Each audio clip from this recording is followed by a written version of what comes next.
জমি বিবাদকে কেন্দ্র করে ধুমধুমার পরিস্থিতি বনগাঁর জয়পুর এলাকায়। এক মহিলার বাড়ি ভাঙচুর, এমনকি মারধরের হুমকিও দেওয়া হয় বলে অভিযোগ। ঘটনায় অভিযোগের তীরে ষষ্ঠী অধিকারী নামে স্থানীয় এক ব্যক্তি। ঘটনায় অভিযোগের আঙুল উঠেছে বনগাঁ 2 নম্বর ওয়ার্ডের কাউন্সিলরের স্বামী তথা তৃণমূলের ওয়ার্ড সভাপতি থেকে। প্রকাশ্যে একাধিক সিসিটিভি ফুটেজ।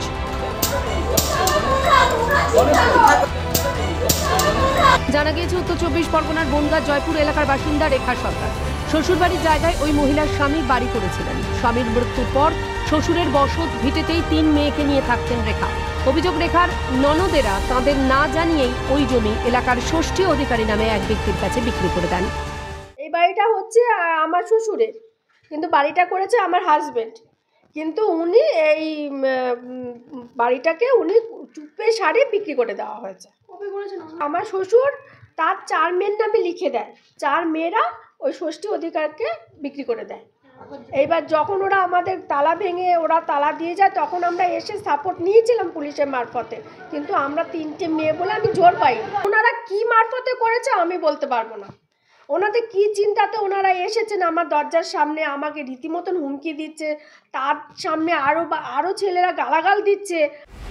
এরপর থেকে মামলা শুরু হয় আদালতে। আদালতের নির্দেশ মতোই ওই বাড়ির চারিদিকে সিসিটিভি বসানো হয়, জারি করা হয় 144 ধারা। এরপর থেকেই হুমকি আসতে শুরু করে রেখা ও তার মেয়েদের কাছে।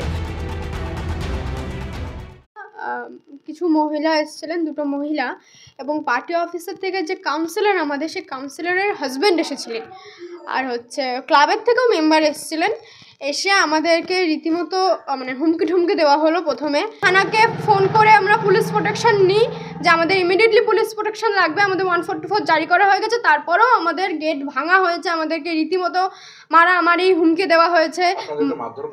মারধর করেছে, করতে পারিনি, তালা ভাঙিনি, মারার চেষ্টা করেছিল, তালা ভাঙার চেষ্টা করেছে। এবার মায়ের মেডিকেলের জন্য আমরা কলকাতায় কিছু চেক আপের জন্য গিয়েছিলাম। সেই মধ্যে একটা মহিলা, অন্য একটা মহিলা আমাদের বাড়িতে আমাদের তালা ভেঙেও নিজেদের তালা দিয়ে দেয়।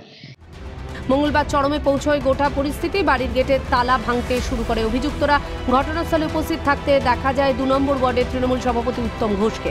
তৃণমূল নেতার সামনেও বেশ কিছুক্ষণ ধরে ভাঙচুর চালায় অভিযুক্ত ষষ্ঠী অধিকারীর পরিবার ও বেশ কয়েকজন দুষ্কৃতীরা। যদিও সমস্ত ঘটনায় সাফাই দিয়ে মুখ ঢাকতে দায় ঝেড়ে ফেলতে চেয়েছেন ওই তৃণমূল নেতা। সম্পূর্ণ মিথ্যা কথা, এরকম কোনো ঘটনা আজকে হয়নি। আমি ওই বাড়িতে শুধু আজকে যাইনি, এর আগেও গেছি। তো জানি না আজকে সেই সিসিটিভি ফুটেজ আজকে দেখাচ্ছে কেন। আগেও তো আমি গেছি ওখানে। ওদের একটা ব্যক্তিগত সমস্যা আছে, সেই সমস্যাটা সমাধান করার জন্য সেখানে যাই। আমি জেনেছি, আমি আরও চেষ্টা করছি যে ওই জায়গাটা ওরা যাতে নিয়ে নিতে পারে। এদিন ঘটনাস্থলে বনগাঁ থানার পুলিশ হাজিরা দিতেই চম্পট দেয় অভিযুক্তরা। পরিস্থিতি নিয়ন্ত্রণে আসলেও হামলা হুমকির আতঙ্ক যেন কিছুতেই পিছু ছাড়ছে না রেখা ও তাদের মেয়েদের। ভিটের ভয়ের সঙ্গে সঙ্গে তারা করছে প্রাণের আতঙ্ক। জ্যোতির্ময় চক্রবর্তী রিপোর্ট, ক্যালকাটা নিউজ।